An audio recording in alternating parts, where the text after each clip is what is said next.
قرآن مجید اس دنیا کی زندگی کو کہیں کہتا ہے متاع الغرور، کہ دھوکے کا سامان ہے، دھوکے کی ٹٹی ہے۔ وہ بڑی پیاری نظم جو اقبال کی ہے، خودی کا سر نہاں لا الہ الا اللہ، اسی میں یہ بھی مصرع ہے، کیا ہے تو نے متاع غرور کا سودا۔ دیکھو تم اس متاع غرور کے لیے بھاگ دوڑ کر، دھوکے کا سامان ہے۔ کیوں؟ تمہیں یہ آخرت سے غافل کر دیتا ہے۔ ہاں، دنیا آخرت سے غافل نہ کر پائے تو دنیا میں کوئی برائی نہیں، یہ بھی حدیث ہے کہ در حقیقت الدنیا مزرعۃ الآخرہ، دنیا کھیتی ہے آخرت کی، یہاں بو گے تو وہاں کاٹو گے نا۔ تو ترک دنیا نہیں ہے اسلام میں، یہ رہبانیت والی اور ترک دنیا یہ اسلام میں نہیں ہے۔ دنیا کو چھوڑنا کیوں ہے؟ دنیا پر اللہ کے دین کو غالب کرنا ہے، چھوڑنا چاہیے مانی دارت۔ تو فرمایا الدنیا مزرعۃ الآخرہ، ہاں اسے سمجھو کہ یہ کھیتی میں یہاں کاشت کر رہا ہوں، اس کا اجر مجھے وہاں ملے گا۔ جس کا یہ ہو جائے نقطہ نظر تو دنیا کو بری شے نہیں ہے۔ سورہ عنکبوت کے آخر میں فرمایا ما هذه الحیات الدنیا الا لہو و لعب، کہیں قرآن کہتا ہے متاع قلیل، کہیں کہتا ہے متاع الغرور، دھوکے کا سامان، بہت تھوڑا سامان۔ سورہ رعد میں فرمایا وما الحیات الدنیا فی الآخرۃ الا متاع، آخرت کے مقابلے میں دنیا تو بس تھوڑا سا برتنے کا سامان ہے، زندگی کے تسلسل کو باقی رکھنے کے لیے بس۔ اور سورہ عنکبوت کی آیت جو ہے وہ اس معاملے میں میرے نزدیک سب سے اوپر ہے۔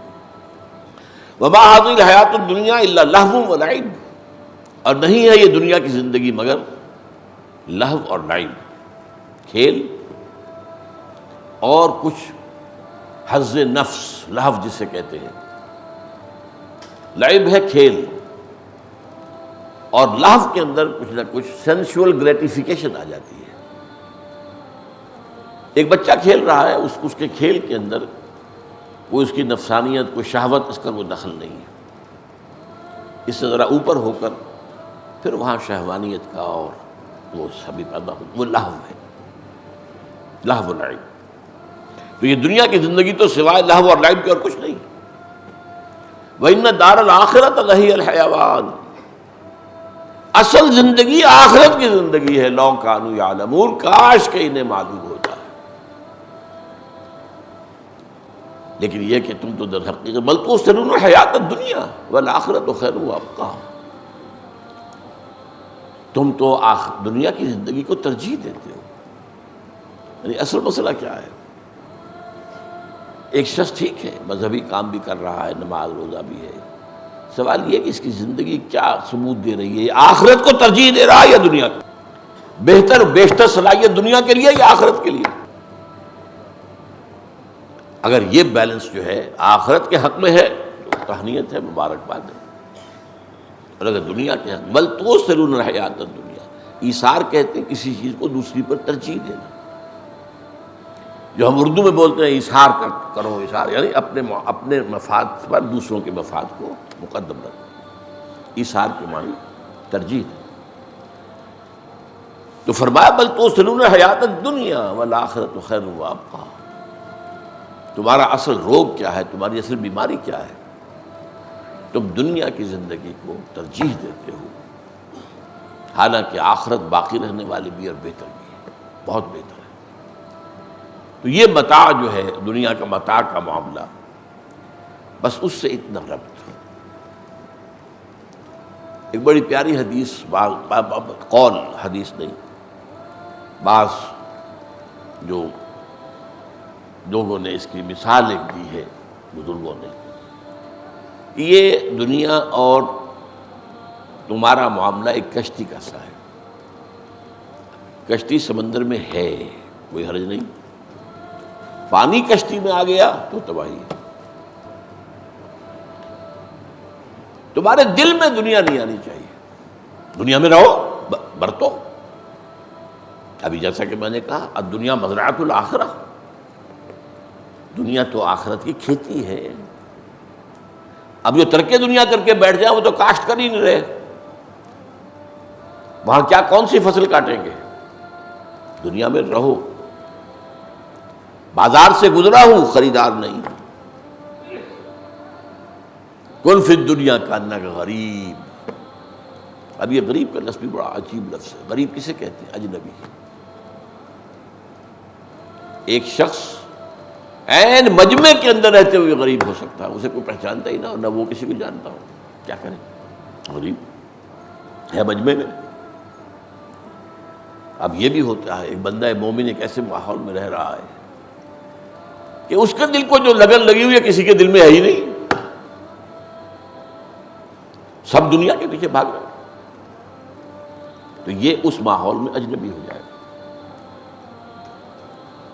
اور یہی بڑی عظیم حدیث جو ہے، بدا الاسلام غریبا وسیعود کما بدا فطوبی للغرباء. اسلام کا آغاز جب ہوا تو اسلام اجنبی تھا، غریب تھا. یہ کیا بات کہہ رہے ہیں محمد صلی اللہ علیہ وسلم؟ کوئی پہچانتا تھا؟ وہ اسلام لے آیا تو کہتے تھے مت ماری گئی ان کی. انؤمن کما آمن السفہاء، وہ منافق نہیں کہتے تھے مدینے کے کہ کیا ہم اس طور سے ایمان لائے جیسے ان بے وقوفوں نے ایمان قبول کیا. یہ تو ایمان لانے کے بعد انہیں کسی چیز کی فکر ہی نہیں، نہ دانے کی، نہ بائیں کی، نہ آگے کی، نہ پیچھے. اللہ، اللہ کا رسول، اس کا حکم، اس کی راہ میں جہاد. یہ سوچتے ہی نہیں. گھر میں بیٹیاں بھی بیٹھی ہیں، ان کے ہاتھ پیلے کر رہے ہیں، کچھ پیسہ جمع کریں. بے وقوف ہیں، سفہاء ہیں.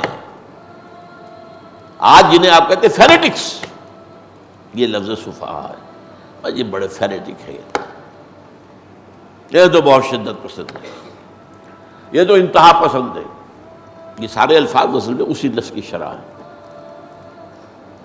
انؤمن کما آمن السفہاء واذا قیل لهم آمنوا کما آمن الناس، جب ان سے کہا جاتا ہے بھلے لوگوں اس طرح ایمان لاؤ جیسے دوسرے لوگ ایمان لائے. ابو بکر ایمان لائے، عمر ایمان لائے ہیں، علی ایمان لائے ہیں، عثمان ایمان لائے ہیں، حمزہ ایمان لائے ہیں. تم بھی انہی کے نقش قدم پر چلو. قالوا انؤمن کما آمن السفہاء. تو حضور نے فرمایا کہ بدا الاسلام غریبا، اسلام کا آغاز جو ہوا، ابتدا ہوئی تو اس حالت میں کہ وہ اجنبی تھا. وَسَيَعُودُ كَمَا بَدَا، یہ ایک بہت بڑی حقیقت ہے، سمجھ لیجئے. سین جو لفظ آتا ہے عربی میں حرف، وہ مستقبل قریب کے لیے آتا ہے، بعید کے لیے سوف آتا ہے.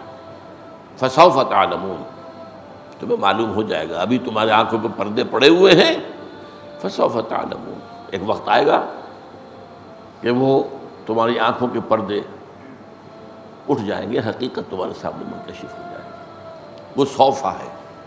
ابھی مہلت ہے، کچھ ابھی وقت ہے، ابھی وقت کے ظہور میں ابھی کچھ وقت لگے گا. لیکن سین جب آتا ہے سیعود کما، ان قریب یہ اسلام دوبارہ اجنبی ہو جائے گا ایسے ہی جیسے کہ پہلے تھا.